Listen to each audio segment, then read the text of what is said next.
सागर बाळा बघू नुसतं कापूसच आहे की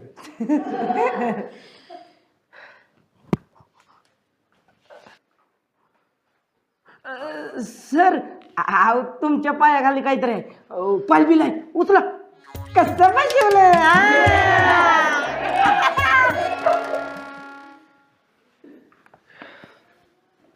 चल पेपर घे इकडे आणि हो बाहेर तुला का चांगला समजला आणि असलं करतोस वय राहू दे की सर अहो आत्ताची कॉपी काढलेली अजून काही लिहिलं बी नव्हतं. मग तू लिहेस तर तुझ्या तोंडाकडे बघायचं होतंय होय रे अजिबात पेपर मिळणार नाही माझा विषय जाईल हो. तू बाहेर चाल सर असू द्या सर लिहू द्या त्याला पेपर. अरे अभ्या कशाला आपल्यासनी बाहेर काढलं असतं ना तर हसत बसला असता येऊ म्हणूनच आपण बी तसंच वागायचं का मध्ये. सर द्या त्याला पेपर.